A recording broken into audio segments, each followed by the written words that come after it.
Welcome again दोस्तों। जयपुर की जय और जया जो दोनों कभी भी एक दूसरे के बिना कुछ भी नहीं लेते थे। मंडे का दिन था। जय जया की चाय पे वेट कर रहा था, लेकिन जैसे ही जया आई तो जया ने कहा मुझे चाय नहीं पीनी। फिर जय ने दोबारा कहा, लेकिन जया ने दोबारा मना कर दिया और ये कहा मुझे बिल्कुल भी नहीं लेनी। जय ने पूछा तुम क्यों परेशान हो रही हो? तो जया ने कहा आजकल स्टूडेंट्स व्हाट्सएप पे ही सब कुछ पूछना चाहते हैं। फीस कितनी है, बुक्स, वैन, ड्रेस, क्लास, सब कुछ फोन पे ही पूछना चाहते हैं। और मैंने रिप्लाई कर दिया this is not my job, talk to college office. Jai ने जया को कहा इसे डिलीट करो और तुम ये लिख दो please come in college office and talk to college office. और वहां से रिप्लाई आया थैंक यू। जैसे ही थैंक यू का रिप्लाई आया जया नॉर्मल हुई और उसने जय को भी कहा थैंक यू। अब जय ने कहा जया एंगर में ए का मतलब होता है आंसर। हमारे माइंड के दो पार्ट होते हैं, राइट पार्ट और लेफ्ट पार्ट।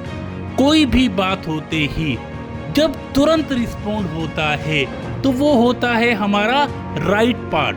जो राइट पार्ट है वो सडन रिस्पॉन्स करता है, जबकि जो लेफ्ट पार्ट है वो देर से रिस्पॉन्ड करता है लेकिन सोच समझ के रिस्पॉन्ड करता है।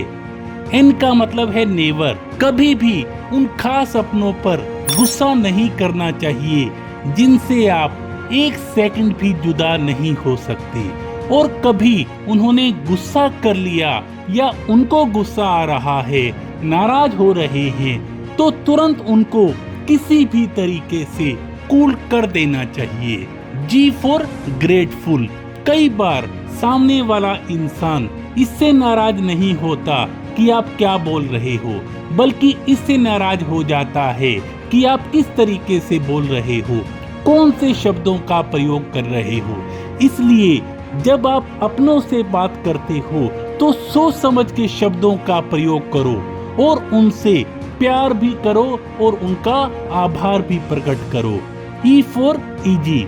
चाहे कोई भी सिचुएशन हो, जितनी भी टेंशन हो, जितनी भी नर्वसनेस हो, आप हमेशा अपने आप को इजी रखो।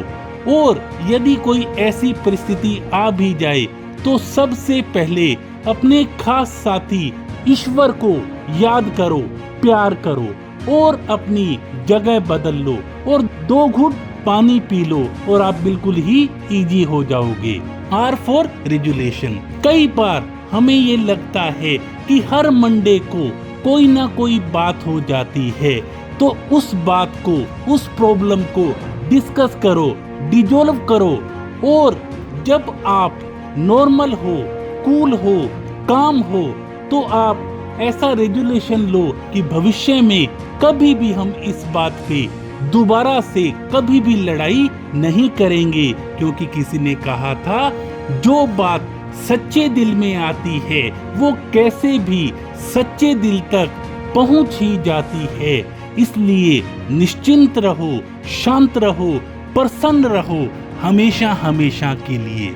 तो दोस्तों हमें अपने जीवन में एंगर को दूर करना है और जब भी आपके मन में एंगर का विचार आए तो उस खास, उस अपने साथी, उस ईश्वर को याद करना, बहुत बहुत प्यार करना और आपका जो एंगर है वो दूर हो जाएगा।